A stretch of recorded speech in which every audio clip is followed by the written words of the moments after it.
Who brought man the gift of fire? Prometheus. Who was Prometheus? Lucifer. What was the gift of fire? Knowledge, intellect. Through the use of intellect, man will conquer the earth, will conquer nature, and will himself become God. It's taught in every Masonic temple in this land. Every secret brotherhood, every secret society, every mystical temple, every occult organization teaches the Luciferian philosophy. Did you just say that you are Lucifer? I am Lucifer. Okay, define Lucifer for me. Pure, virtuous, wholesome, innocent individual that's out to help people. Lucifer is? Yeah. Now, is he the Lucifer that God created? That's the same one. See, this is what a Mason confesses, is that Lucifer is light.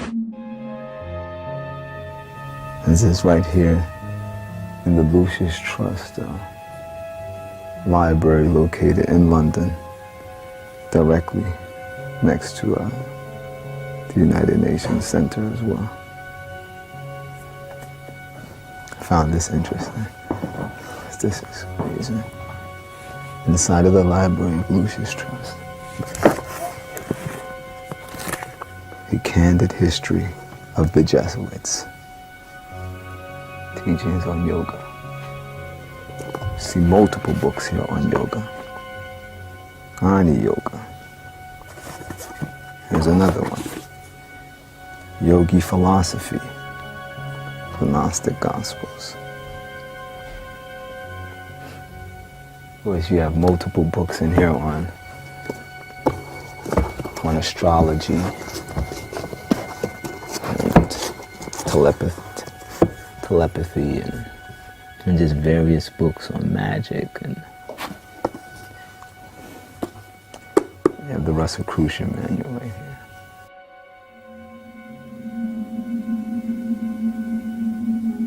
All of these ideologies are in harmony with the Theosophical movement. They're all in harmony with spiritualism.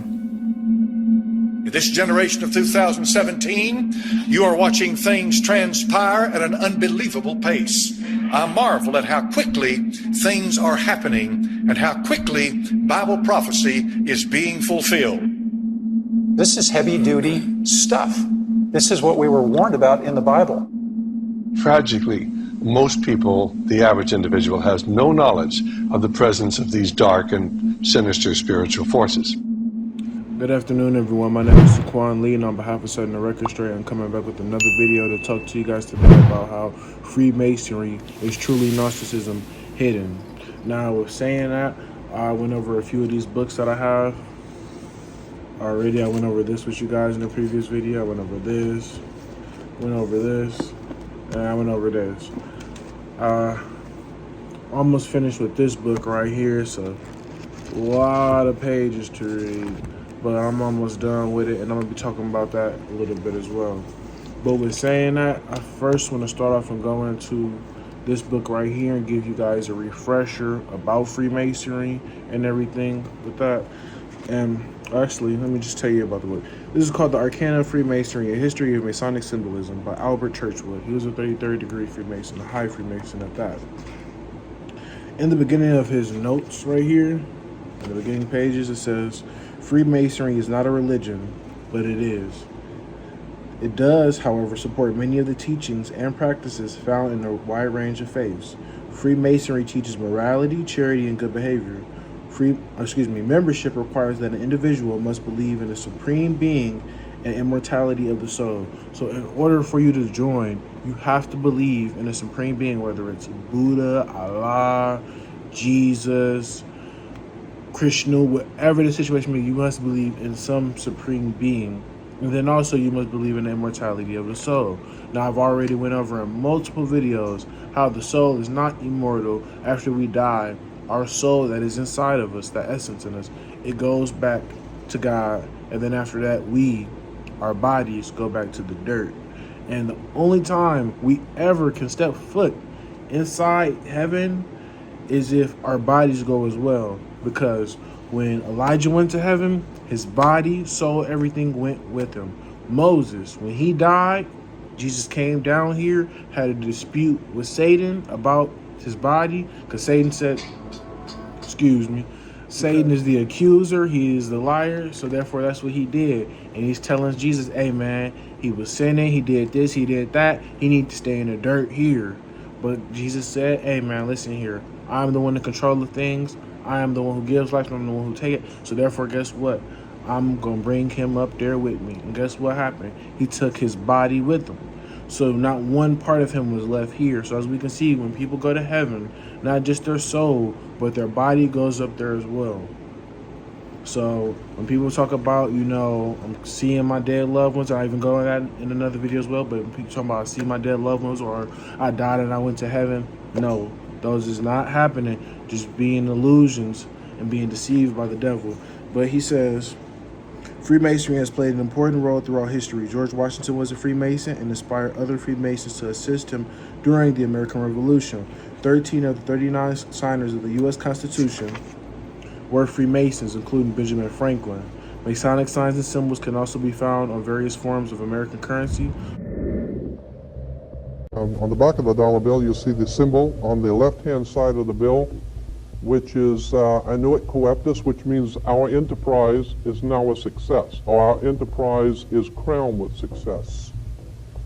Annuit Coeptus. So you're saying, fine, so you have an enterprise and is now crowned with success. What enterprise are you talking about? Novas Ordo Seclorum. Novas is novus, meaning new. Ordo is order, and seclorum is where we get the word secular, meaning the world. So it's new order of the world, the New World Order. George Bush's New World Order is now a success. Bill, you've heard an awful lot of dramatic speeches and seen dramatic moments in times of great gravity for the nation. How would you assess this evening? This was a stirring address, in my view. Shorter than his father's speech when he announced the New World Order. Shorter than his father's speech when he announced the New World Order.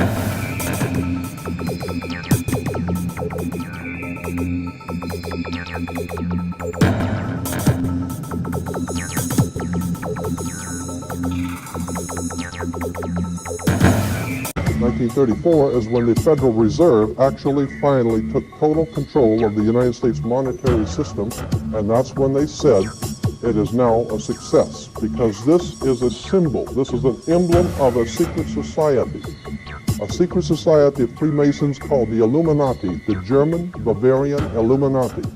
They were a secret society founded in the south of Germany. They were called the Illuminati, the illuminated ones, the enlightened ones. Annuit Coeptus, Novus Ordo Seclorum, and that was in 1774 that the Bavarian Illuminati drew up their plans for what they were going to do in America and how they were going to do it. The triangle at the top with the light emanating from around it is Horus, the god of the ancient Egyptians. Of course, this is an Egyptian pyramid. You don't find pyramids in America, you find them in Egypt. And that pyramid is the symbol of the eye, was in the Egyptian religion Horus, which was the newborn sun. Every morning when the sun came up, his name was Horus. There was, that was the solar divinity in Egypt. And that's why the light is emanating from around, because it's the sun. The sun is a round eyeball of God. The ancient Egyptians believed the pupil of God was the sun, and he's watching you, and therefore the sun was very bright. And so today we even say someone who is extremely intelligent is brilliant. They're bright, and that's why God is, of course, the most brilliant of all. Therefore the sun is the most brilliant because it's God's eye. All right, anyway, there are 13 layers on the pyramid. And the 1776 at the bottom is 1776. A lot of people think it's because of the country being founded in 1776. It has nothing to do with that. As I said, this is on a document published back in 1774, 75, and then in 1776 the Roman numerals appeared on it in Europe. So what it amounted to is that the 1776 was when this secret society actually formed itself into a secret society and put itself into operation. They were the basis for what we call today in our country the Bavarian Illuminati was the basis for what we call today the Colombian faction. The Colombian faction of the Illuminati came here right after this government was formed, and that's where we get today this Columbia Space Shuttle, Columbia Movies, Columbia Television, Columbia Records, everything, Columbia University. As a matter of fact, Columbia TV, Columbia Broadcasting System, CBS. What is the symbol for CBS? It's the all-seeing eye. And that's why our government is in the District of Columbia, because these guys own our government. They print our money, and they own not only the government, but they own you. You are their property. So, in other words, these guys print the money, they run the country, and they own you, and they own everything around it. And so they make the laws, and that's why they can decide who can kill who and who can get away with who and who can get away with whatever, because they make the laws and they decide, all right? As I said to you before, there are 13 layers in this pyramid. There are 13 letters in Anno Coeptus, but 13 is a very important number to this secret society. There are 13 stripes, there are 13 stars here, which make up the Star of David. The 13 berries, there are 13 leaves, 13 arrows. There are 32 feathers here and 33 feathers there. Everything is done in sequence of 13. 13, of course, is based on, this is what we call Masonic symbolism. Freemasons designed this dollar bill. Everything is done in sequence of 13, and again, I draw your attention to the fact that you have 13 stars here, which collectively make up the Star of David. There's a reason why. On the $1 bill at the top, you'll see this little image right here. But if you blow it up from an actual photograph, you'll see it is it's a little owl. It's a symbol of the Bohemian Society. The Bohemian Society meets in California on the last 2 weeks of July of every year. I have pictures showing all of the presidents, all of the living presidents, excluding the new one, but all of the living presidents at Bohemian Grove in Northern California, and they're all wearing red and black Ku Klux Klan dress of regalia, like Ku Klux Klanners, with the pointed headdress and everything. And I mean, that's quite a sight to see presidents dressed like Ku Klux Klan members, right? And they're standing in front of a big open pit of fire, and behind them is about a 20 to 25 foot owl behind them. And the article in Elm magazine and Time magazine, I've got 2 or 3 different magazines showing basically the same pictures. It says that the presidents meet with all of the heads of industry throughout the world, all of the heads of state throughout the world, and all of the most important wheeler dealers in this country, and they all meet up in Northern California, and they have rituals where they go before the owl after midnight. And then what a picture you got, with all the presidents dressed up like Ku Klux Klanners with black and red robes on before an owl. And these are your presidents of this country. And the reason why they chose the owl is because the owl is a symbol used in Europe by secret societies, because the owl is wise, because it sees things in the dark. The implication is, of course, that's why they are where they are, because they're very brilliant and they know things that you don't know.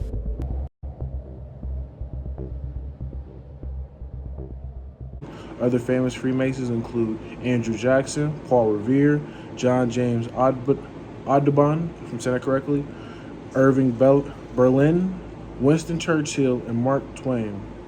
Today, Freemasonry remains popular, boasting over 5 million members.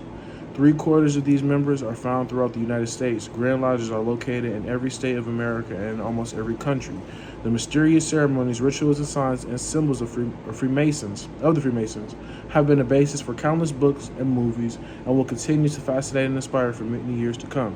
So as we can see, Freemasonry is very inspirational to a certain group of people who are involved with that, or just curious people like that. But with showing you that book, as we can see, when you join Freemasonry, you believe in a supreme being, but not just that, you got to believe in the immortality of the soul.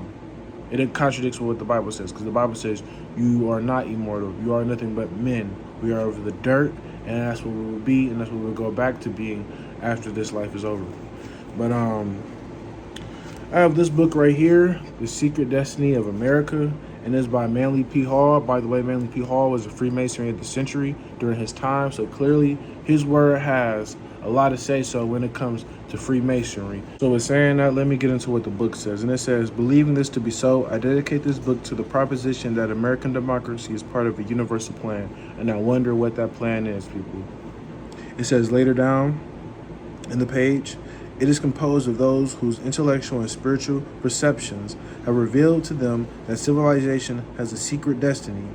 Secret, I say, because this high purpose is not realized by the many, which is those of the common people out here who are just living their day-to-day lives and just thinking that everything is fine, people who are not really aware of what's going on. And then it says, the great masses of people still live along without any knowledge whatsoever that they are part of a universal motion in time and space. What did I just tell you, people? He clearly just stated what I said before I said it. People, the masses out here, we're not aware of what's going on. Nobody's woke to really what the true knowledge is of what's being set in motion for us, common people, and then just people in the world in general, because these elitists, they're moving us to a new world order, whether you believe it or not. I state this in many videos. I even show you that they talk about it themselves. His wife seated among the heads of state and dignitaries. The time has come for the world to move in a new direction. We must embrace a new era of engagement based on mutual interest and mutual respect, and our work must begin now. And the president outlined his vision of a new world order in which the U.S. would participate fully, one rooted on 4 basic principles. Non-proliferation and disarmament, the promotion of peace and security, the preservation of our planet, and a global economy that advances opportunity for all people. The title of this session, are we ready for a new world order? Sergei Lavrov was very clear. For Russia, this is about much more than just Ukraine. Ceasefire negotiations need to be based on the principles of the New World Order, which we all need, instead of a unipolar world order, an order led by one hegemon. The philosophies of many minorities who have tried to dominate, it's hegemonistic, it's dominating as an attitude to suppress peoples and nations and finally control or dominate global economy. It's been a misguided policy. It's a misconception of realities. It's misunderstanding of history. Now we see the future is very bright. The future is very bright because of Chinese achievement. China has proven to everybody in the world, the marginalized and those who entertain the ideas of domination, this is no more the rule of the game. People of the world will have to cooperate.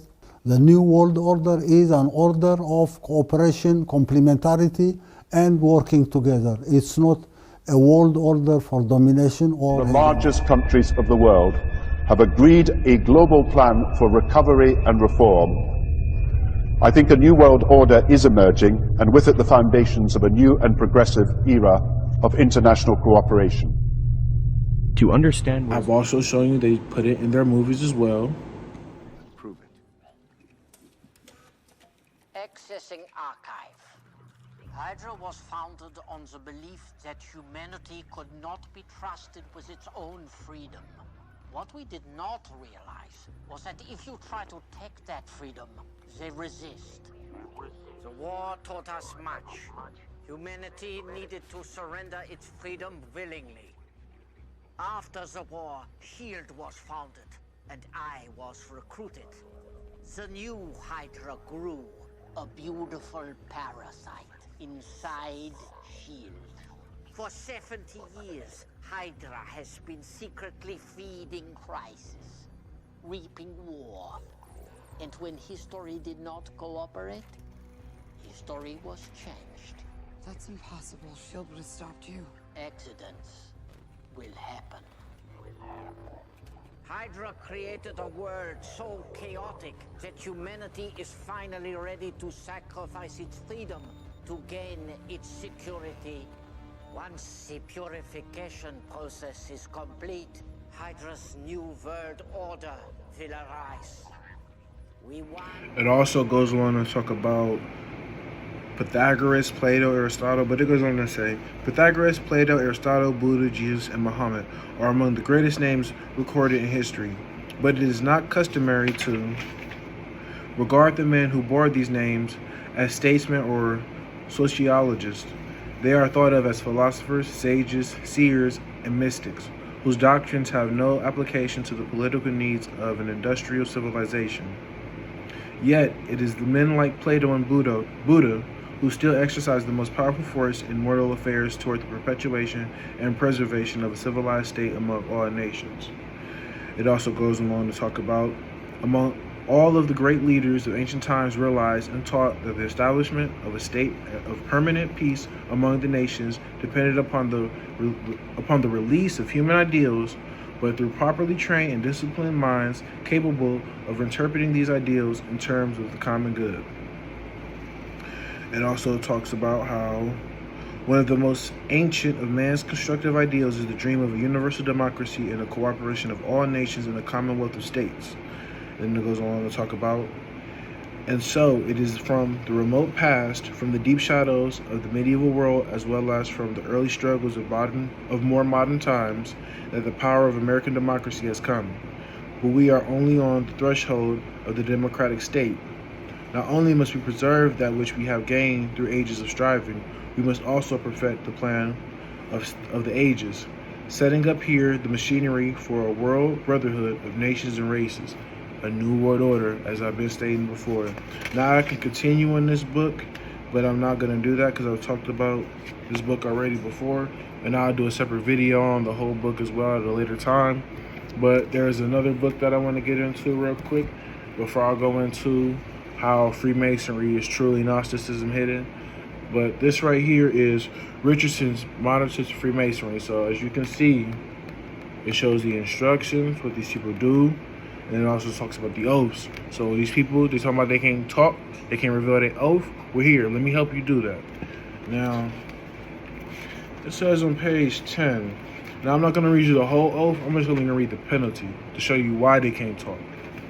And then it says this: to all which I do most solemnly and sincerely promise and swear without the least equivocation, mental reservation, or self-evasion of my enemy whatever, binding myself under no less penalty than to have my throat cut across, my tongue torn out by the roots, and my body buried in the rough sands of the sea at lower water mark, where the tide ebbs and flows twice in 24 hours. So help me God and keep me steadfast in the due performance of the same. Now, let's just go to some other, Freemasonic oath real quick. And this says on page 30, to all I which most solemnly and sincerely promise to swear with a fixed and steady purpose of mind in me. And excuse me, sorry about that. That first one I read, that was the entered apprentice oath that they take. This right here is the Master Mason's degree initiation. But let me continue. And it says, with a fixed and steady purpose of mind in me to keep and perform the same, binding myself under no less penalty as to have my body severed in two in the midst and divided to the north and south, my bowels burnt to ashes in the center, and the ashes scattered before the four winds of heaven, that there may not be a trace, the least tract or trace of remembrance remain among men or masons of so vile and perjured a wretch as I should be. Let me finish that. I should be, were I ever to prove willingly guilty of violating any part of this solemn oath or obligation of a Master Mason, so help me God and keep me steadfast in due performance of the same. So as we can see from there, if they break their oath, this is what's going to happen to them. So let's keep going. By the way, I'm going to just start showing you different handshakes and symbols as I'm reading this along the way, just to show you guys, and you can get a little clear picture yourselves of what these people are actually really doing behind closed doors. And it shows with this this do-guard that they're performing, or this little gesture that they're performing, it says that this alludes to the penalties of the obligation in this degree, to have both the ear and the right hand cut off. Now, I wish I had a better picture to show you of this, but yes, this book is all black and white, you know, so you can't really do too much, you know, with that. But then right here, this is the Mark Master's degree, and it says, I do most solemnly and sincerely promise and swear with the fixed and steady purpose of minding me to keep and perform the same, binding myself under no less penalty as to have my right ear smote off, and that I may never forever be unable to hear the word, and my right hand chopped off as the penalty as an impostor, if I should overprove willfully guilty of violating any part of the solemn oath or obligation of a Mark Master Mason. Everything else I'll talk about in a previous video, but we're saying that these people can't reveal their oaths, they can't break none of this stuff because something is going to happen to them, something really bad. And my thing is, I pray that these people who are in Freemasonry, whether you're on the first degree and you're an apprentice, or if you're on the 33rd degree and you know everything, I hope that you come out of it. I pray that you do. My thing is, I'm not saying these things to bash anyone or to make someone, oh, you're evil or anything like that. So I'm not doing that for any of these reasons. What I'm doing this for is to bring you guys to a point where you're aware and you have knowledge on different things that's going on in the world. And like I said, you know, you may never know. You may have a kid, or if you have a kid now, your kid might want to join something like that later in life. They actually have, you know, youth groups, you know, where you can join Freemasonry. It's called the Demolays. And then also for the women, it's another name for it as well, but I forgot that one. It's something with the rainbows. I got a book that I'm gonna show you guys later about that. But we're saying that you may never know if your kids might get into it, maybe a cousin or a brother, and you've possibly heard, you know, bad things about Freemasonry. You know, them doing occult stuff, or maybe it's devil worship and stuff like that, but you don't really know. But I'm bringing you this information so you're aware, so you can let them know themselves. And then also, you can buy these books, you know, you can study this yourself. You just don't have to go off of what I'm telling you. I mean, I'm bringing this straight to the source, you know. I'm not, you know, just stating anything out of my own lips. This is coming from these people, you know. And they Freemasons, or they was Freemasons, and now they exposed it and they put it in the books. And I'm bringing it to you guys. So with saying that, I'm hoping that these videos is really making you guys aware. Because like I said before, Jesus is coming, and the devil is being very deceptive in these last days, people. Now I'll be going into the mysteries of magic, a digest of the writings of Eliphas Levi. Now, I haven't finished the book, like I said, but I'm on page 311. I got like 110 pages left. Not that much, but I'm gonna get that knocked out so I can talk about this book with you guys. But on page 7, he talks about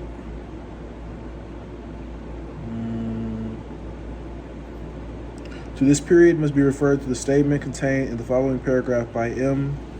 Chahaliak, the Abbe Constant, for a second time repudiating his name, assumed the title of the Magus Eliphas Levi, giving consolations in great numbers to the credulous clients who paid as much as 25 francs a time for a prediction from Lucifer. That Levi was open to consolation appears from the preface to his fables Et Symbolis, and of course, M. Chahaliak, as a true son of the church, will perceive the intervention of Satan. Then also he mentions down on the page, among the papers at Nebworth, there is a letter from Levi on the existence of a universal force and the requisite conditions of its employment for the evocation of spiritual visions and presences. He mentions the universal force in his book a lot. Now I'm going to go to page 12. And on page 12, it says, the dogme et ritual de la Hate Magie, if I'm saying that correctly, establishes or seeks to establish the following points with regard to religious belief. Number 1, the domain of faith is infinitely of the unknown. 2, the express definition of anything which we may believe to exist in this domain is the formulation of the of the unknown, and of course is absurdity. 3, the laws of human reason should control the imagination in its excursions into the domain of the unknown. 4, all of our conceptions concerning this region must be characterized by an exalted vagueness. 5, God is an explanatory hypothesis of the human mind and aggrandized conception of himself, which man sets on the throne of infinity. So by that he's calling man God. 6. There's an underlying principle in all so-called revelations, and this principle is the doctrine of analogy, that there is a correspondence between things seen and things unseen. Earth is a shadow of heaven, man a reflection of divinity. A spiritual sun corresponds to the physical sun. And these people believe in this as above, so below. This is a Hermetic teaching from Hermes Trismegistus. And you got people like Billy Carson, he talks about this. You got people that's in real Kemetic spiritualism who believe in stuff like that. But let me continue. It says on 7, the reasonable religion which results from this doctrine and constitutes the only indefectible Catholic faith is unsuited to the multitude, for whom fables and tale notions are necessary. Within occultism, you have those who are of the outer court, and then you have those who are inside. Those who are inside, those are the ones who are allowed to know the truth. And those who are on the outside, they get, like how you just said, the fable stories and the fairy tale stuff. And that's another thing too. They make the Bible out to seem just like only an analogy. So when you hear that, or the Bible's only an analogy, it's just a metaphor for, life and doing this and that. No, the Bible is fundamentally a fact and it's truth. Everything in the Bible happened. I believe Noah really was on this earth, and I believe there was a real flood. I believe that Samson was a real man and he fought a lion. I believe that David was real. I believe that Solomon was real. It's information for these people that they lived. We don't have bones, or we don't have any of that stuff, but we do have the word of God, and that's one thing I can count on. Not only that, but stuff in the Bible is being revealed, and also that is coming forth into fruition in our own lives, or in our own world. You got the hurricanes happening, the earthquakes, what the Bible said was going to be happening, fires, many different stuff that the Bible says is happening back in their time is going to be happening in our time, and then we can see that happening. So I don't believe it just to be some analogy or some allegory for something, because like I said, I don't see no Peter Pan, I don't see no Cinderella, I don't see no Smurfs walking around here. I can't relate to that, but I can relate to Job, how he went through pain. We don't see nobody walking around that's blue, that's short. We don't see nobody that's a Tinkerbell that's flying around. I can't relate to that. So that's my whole push on why and that's another reason why I believe the Bible to be true, because it's factual and it's relatable as heck. It talks about down here on number 8. Therefore, the secrets of nature are dressed up by means of allegory in the guise of dogmas, and are presented to the multitude as working substitutes for truths which are dangerous to the profane. Pretty much what I just said. On 9, the doctrine of analogy is the basis of magic, which is the only formidable enemy of hierarchic religions, because by revealing the allegories of dogma, it makes these les mensonges de la vérité et la vérité, if I'm saying that correctly, du mensonge, and thus utterly destroys that claim of absolute truth which every religion makes in regard to its doctrines. Every religion therefore condemns magic. On 10, the initiate knows the significance of all symbolism and all forms of worship, and he may practice or abstain from them without compromising serenity or good faith. And also, we can see down here, it talks about how that God has ever really become incarnate in humanity to prove God more than a reasonable hypothesis. And it says down here, he, the initiate, knows the reason of all symbolism and all forms of worship. He dares to practice or abstain from them without hypocrisy or impeding. And he is silent on the one dogma of supreme initiation. The same point is restated with slight modifications in an undated letter addressed to Montan. An initiate may simply and sincerely practice the religion in which he is born, for all rites diversely, present one and the same dogma, but the depth of his conscience should be bare to God alone, and he is responsible to one for his private beliefs. On page 25, he talks about the basis of Eliphas Levi's philosophy, and all of magic is declared to be the single assumption which is contained in the great Hermetic axiom. That which is above is equivalent to that which is below, as I told you before, and that which is below is equivalent to that which is above. This is the introductory statement of that celebrated table of emerald. The celebrated table of emerald, which claims to be the work of Hermes Trismegistus, though it cannot be traced in history to a more considerable antiquity than the 7th century of the Christian era. And also it goes on to talk about how man is God. It says the divinity which he attributes to Jesus Christ is the divinity of the natural man, who by sacrifice of self and by passing into the region of symbolism identifies himself, humanly speaking, with God, that is, with the human conception of deity. And after that, we can go to how they also state how man is God again. And it says, and this is on page 29, and it says, the initiate is presented as poised above this triangle, not only because the hypothesis which he has formed becomes the source of his intellectual and moral stability, but because the creation of this hypothesis is a theurgic act, and the intellect is above that which is, and the intellect is above that which it creates. The initiate is, therefore, God for the profane. He is the actual finite deity who stands on earth for the hypothetical infinite God, and he has the right of life and death over any particular conception of divinity which may at any time dominate the crowd of men.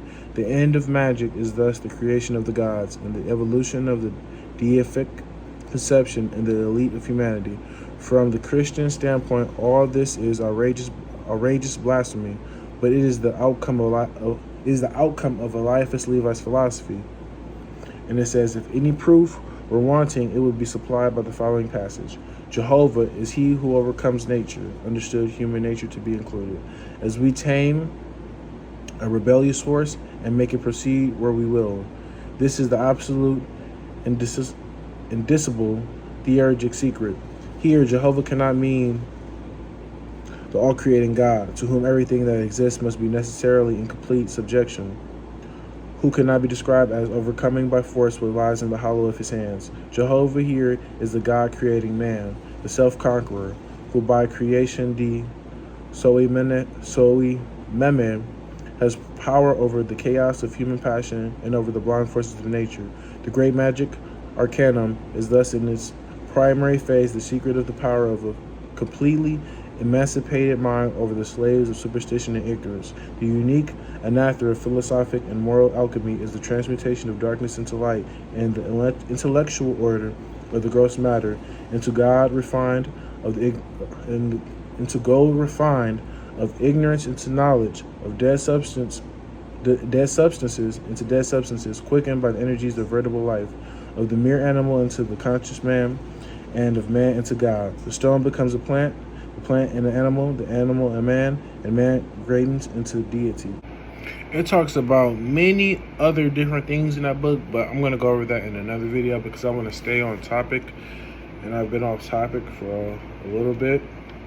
So with saying that, let me go into what it talks about with Gnosticism.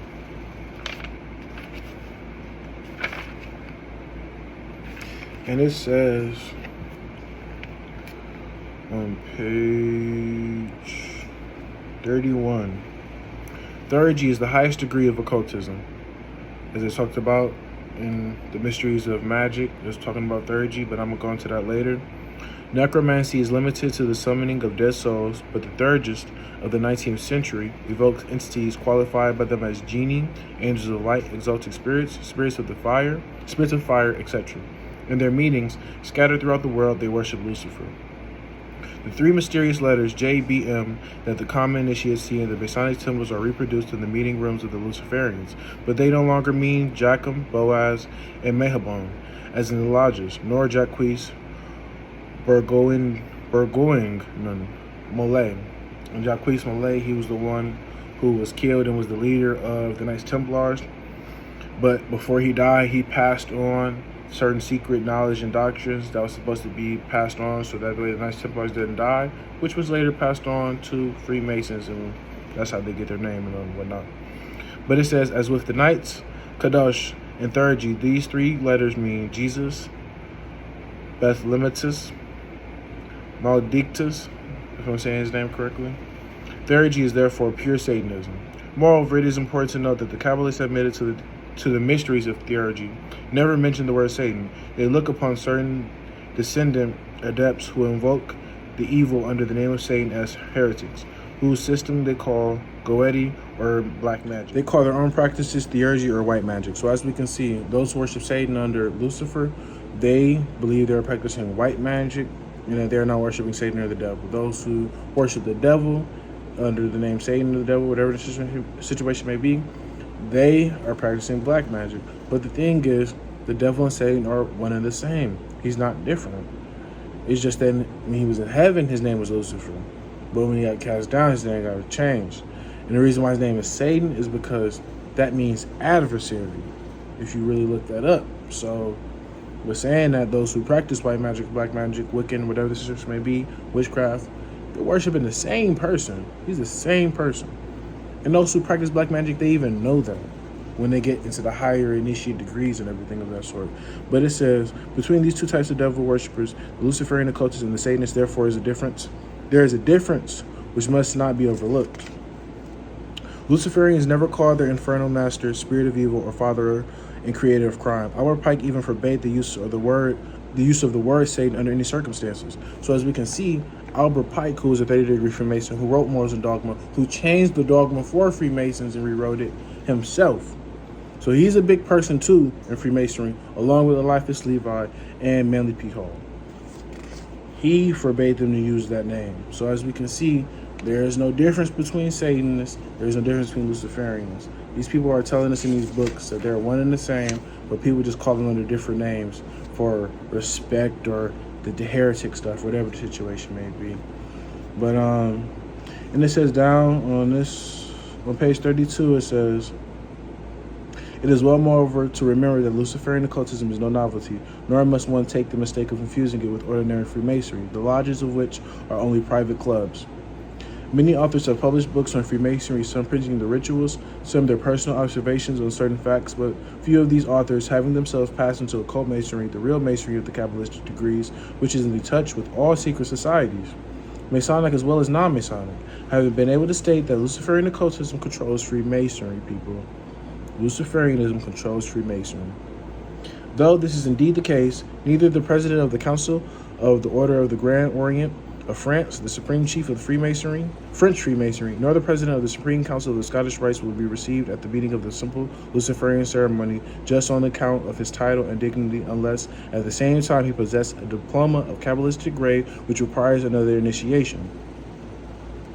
As we can see, people, these people who are in the lower grades, they don't know what's going on. But when you keep moving up and you keep going in these many different doors, then only will you find out the truth. Degree Mason Manly P. Hall. When the Mason learns that the key to the warrior on the block is the proper application of the dynamo living power, he has learned the mystery of his craft. The seething energies of Lucifer are in his hands, and before he may step onward and upward, he must prove his ability to properly apply this energy.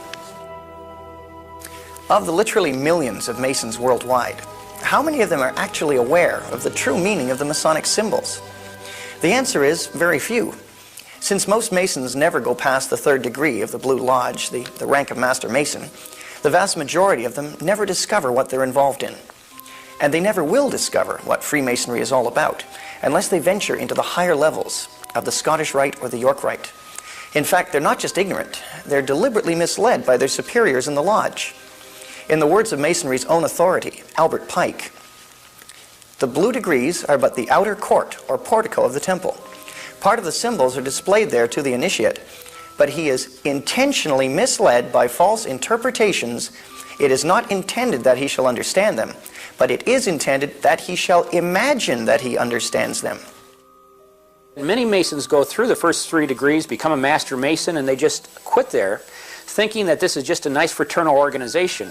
And they do not realize that their own leaders have consciously lied and deceived to them because they do not want them to know the true teachings of Masonry. It says later down in the page, Luciferian occultism has been said before, is therefore not a novelty, but it bore a different name in the early days of Christianity during the Apostles' times.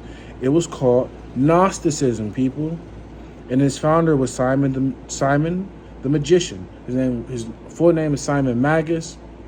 This man thought that he could buy the power of God. He thought that he could buy the Holy Ghost and the Holy Spirit because he saw Peter and his apostles doing these miracles, raising the dead, healing the sick, doing many miraculous things in the name of Jesus. And this man really thought, I got some cheese on me. Let me get a few of this off you. Let me get some of that source of the power that you got. Like, what? And then Peter looked at him like, huh? Like, what in the world do you think you can? No, this ain't it. You can't do that. It says the Gnostics were not ordinary heretics, but constituted an anti-Christian sect. To deceive the multitude, they affected disagreement with certain doctrines of the apostles. They disagreed with what the apostles were talking about. They had a whole different tired belief and doctrine that they had going. And it says, and the chief selected from among the initiates those destined to receive in secret counsel the satanic revelation. Gnosticism is marked with the seal of Lucifer. It is contemporary with the Apostle Peter and has continued without interruption down to the present day, periodically changing its mask. That mask they put on is called Freemasonry. So I'm letting you know now, those out there, because I got family, friends, and loved ones who are involved in Freemasonry. I got a great-grandfather who was involved in it. I got cousins, uncles who were involved in it or still involved in it. I'm letting y'all know now what's really going on, people. I'm just letting you know. It says the 7 founders of Freemasonry were all Gnostics. Maggie of the English Rosicrucians, whose names were excuse me if I pronounce any of these names wrong because I'm not that big on pronunciation, but Theophile Desaguliers, named chaplain of the Prince of Wales by George II, Anderson of the clergyman, an Oxford graduate and preacher to the King of England, George Payne, James King, Albert Lumsden Madden, and Eliot. Gnosticism, as the mother of Freemasonry, has imposed its mark in the very century of the chief symbol of this association. The most conspicuous emblem which one notices on entering a Masonic temple, the one which figures on the seals, on the rituals, everywhere in fact, appears in the middle of the interlaced square and compass. It is the 5-pointed star framing the letter G. Different explanations of this letter G are given to the different initiates. In the lower grades, one is taught that it signifies geometry. To the brothers frequenting the lodges admitting women as members, it is revealed that the mystic letter means generation, but the revelation is attended with great secrecy. Finally, T6, those found worthy to penetrate into the sanctuary of Knights Kadash, the enigmatic letter becomes the initial of the doctrine of the perfect initiates, which is Gnosticism. This explanation is no longer an imaginary fabrication. It is Gnosticism, which is the real meaning of the G and the flamboyant star. For after the grade of Kadash, a Hebrew word meaning consecrated, the Freemasons dedicated themselves to the glorification of Gnosticism or anti-Christianity, which is defined by Albert Pike as the soul and marrow of Freemasonry. The G, which the Freemasons placed in the middle of the flamboyant star, signifies Gnosticism and generation, the most sacred words of the ancient Kabbalah. So as we can see, those people who were scribes and Pharisees during that time, the reason why Jesus called y'all vipers is because y'all was practicing a belief that was against what Moses, Abraham, Isaac, and Jacob and them was bringing. Y'all was teaching something entirely different, and y'all still doing that now. So even if you, the Ashkenazi Jews, even if y'all the true Jews, y'all not teaching what Torah was teaching. Y'all teaching something entirely different.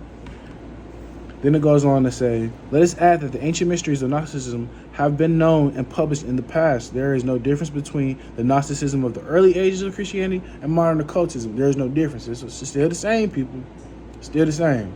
It says the fundamental principle of Gnosticism was the double divinity, dual principle. And this is exactly the theological theory of modern occultism. The Gnostics claim that the good God was Lucifer, as I stated before, and that Christ was the devil, and that what the Christians call vice, for them, virtue.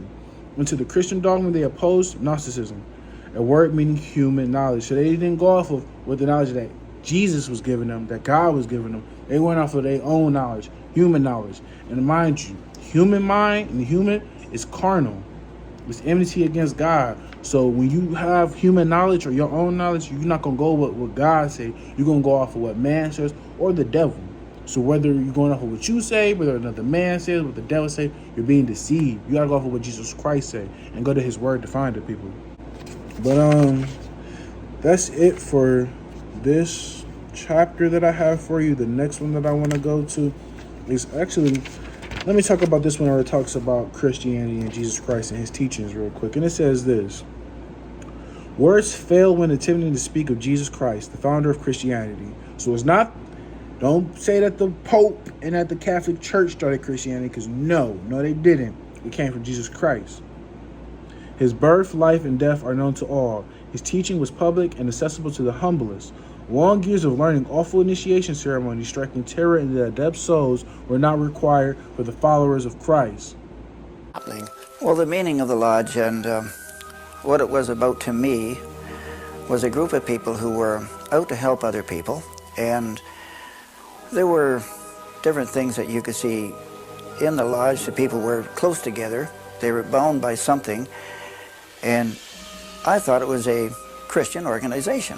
What made one think that the lodge was a Christian place was the fact that I found people who were members of the same church to which I belong, the Presbyterian Church in Canada, were members of the lodge, members in prominent positions in the lodge. And the fact that these members in their rituals used quotations from Scripture sort of doubly made one think that it was okay. They think that they are actually being initiated into a Christian organization. And it's because the 3 degrees in the Blue Lodge are veiled in a veneer of Christianity. Jesus Christ is central to the Christian faith. In fact, without him, there is no Christianity.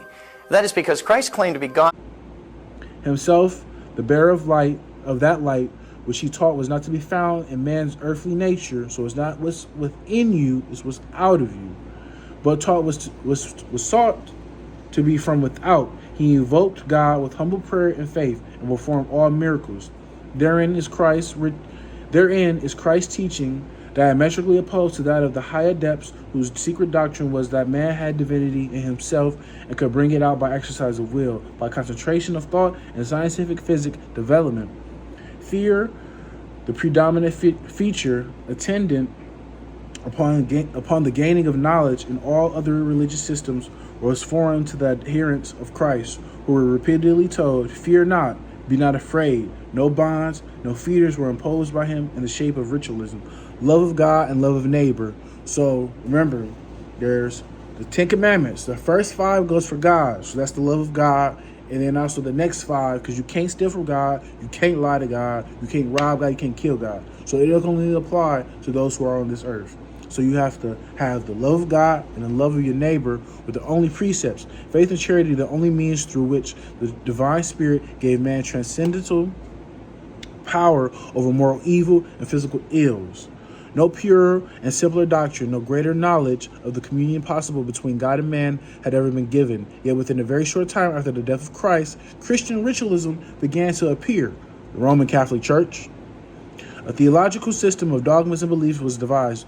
Modes of worship, elaborated in a hierarchy, arose with all its attendant evils. However, the Christian faith, under the lash of persecution, has shown the world the power of faith and charity. And against this power, the forces of evil have been unfurled. Blow after blow was dealt to the rising church. Both its beliefs and practices were attacked by those who professed other views and worshiped other gods, and who designed all schemes to subvert and pervert Christianity. So not only was they like, nah, we don't believe in what you believe, and we just telling people, but we're going to pervert and, we're going to try to take over your religion and corrupt it. I'm going to read to you what it says a little about the Gnostics, and it says, Gnosticism, like the ancient mysteries, was founded on Spiritism, their mediums giving instructions purporting to come from the gods or spirits. In the Christian era, one of the earliest prominent Gnostics was Simon Magus, a Jew and an adept of the sect of Docetians. This article is composed of certain passages transcribed verbatim from the Moravians, compared and detected by Lavington. Among the successive disciples of Simon Magus were Basilides, Valentinus, Procrates, Marcus, Marcion, Sardou, Epiphanes, Montanus, etc., and some other people with names. But it says these were heretics, and that they were heretics of the worst kind that ever defiled and disgraced the Christian name. It is allowed by all denominations of Christians. Some of these lived in the first century, and even in the apostle days. But the second century was most fruitful in the production of these generation of vipers. Like the same thing that Jesus called the scribes and the Pharisees. And we must receive our knowledge of their abominable tenets from the early ecclesiastical writers such as Erroneous, Epiphanes, Theodoret, and many others. The spirit among these heretics went by different names: Ogdoas, Sophia, Terra, Jerusalem, and Lord in the masculine gender. It's particularly called both Proniscus, am I saying that correctly? Prunica, mother of Prunica the Bold, and mother Achamoth. Their mother is a woman from a woman. Sometimes the celestial beings are neither male nor female, sometimes interchangeable, either male or female. Now, if you don't know what they're talking about, it's talking about that stupid, ugly-looking sign, symbol, and statue that they have in Detroit called the Baphomet, with the two children by it, and it's doing this, and it's doing this right here, So it's the as above, so below. And you see that on many different, with the popes, with their saints, and then it shows that with Jesus Christ and many other different people, they have this as above, so below. But Jesus didn't teach that. He never taught anything that was secretive or that you had to be initiated in. I've just read you just a tiny bit of this stuff. It's a fraction, but this is crazy. These people, they put this stuff in the movies. They put this stuff in everything to program our kids, to lead us away from God. They've already led us away from Christianity.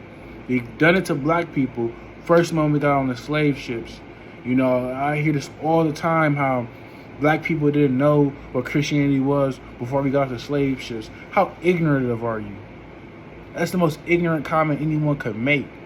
Christianity was spread to Asia Minor, Turkey, all through the Middle East, Jerusalem. It went to even Africa. An Ethiopian king was taught by one of the disciples when he was on his way just through the highways and the byways, and he converted to Christianity. So come on now, man. Let's not be that ignorant, people. This message was spread to the ends of the earth. That's what the disciples were told to do. Spread this message to the ends of the earth. Once you do that, then you are doing what God, and you are doing what Christ, your master, your rabbi, told you to do. You're doing the will of the Father. You're doing the will of the Son. So therefore, when people talk about this, black people didn't know about God. No, maybe some people heard about God and they didn't accept him. And maybe some people didn't get the chance to get the message. Some people, it's just that way. Some people either die before they get to hear about Jesus Christ or nothing like that. But that's a whole different conversation for in itself. But with saying that, I am happy that I brought you this information about Freemasonry and how it really is Gnosticism covered up. But let me show you this movie with Will Ferrell. And then this man, he goes by a different name, but you can go to Christian Vote on YouTube, and they show many different videos breaking down how these people put this stuff in the movies, or they put this in different philosophies, but they break down a whole bunch of stuff. Whether it's them, Walter Weiss, many other people who break down this stuff. But you can go to their page, and they talk about this in very good detail about how certain movies portray certain things, like the movie Tron. Then there was another movie, it's got the Matrix as well. There's some other stuff out there too that I'm gonna go into as well, but they go into grave detail, and maybe their videos may give you better clarity and stuff like that, as far as like with certain stuff that I can't talk about, that I'm not very knowledgeable about at the moment. But with saying that, let me show you this movie with Will Ferrell about this Lego movie, and how it breaks down perfectly how the Gnostics, who control many different corporations and businesses, how they put this stuff in the movies, and how we soak that stuff in like a sponge, and it leads away from Christ.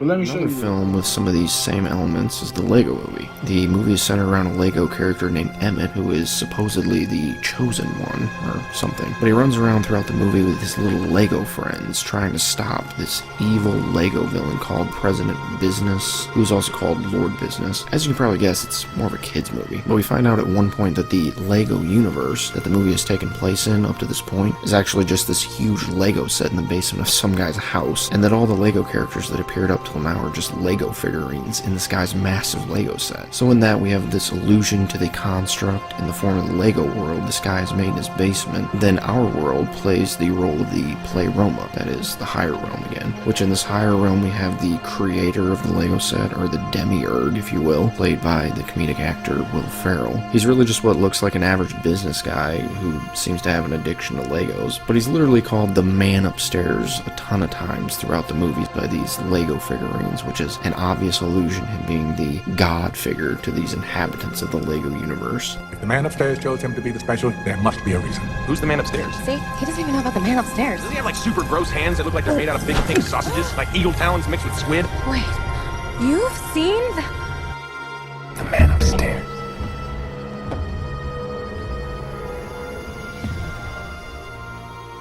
But it's also at this point that we find out this guy's son has actually been tampering with his Lego set, building all kinds of things in the Lego universe without his father's permission. And the dad actually gets pretty upset because he's obsessive about keeping his Legos in perfect order, and his son is actually pretty chaotic when he's playing with them. No, this is a disaster.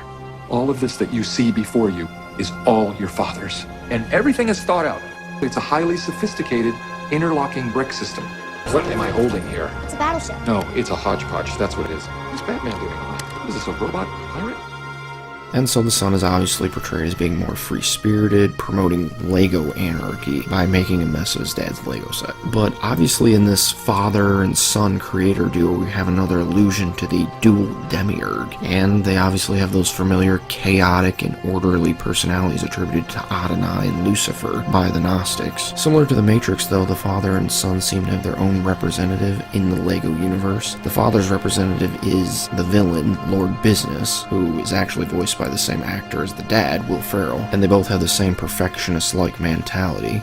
All the people of the universe were once free to travel and mingle and build whatever they wanted. But President Business was confused by all the chaos, so he erected walls between the worlds and became obsessed with order and perfection. All I'm asking for is total perfection.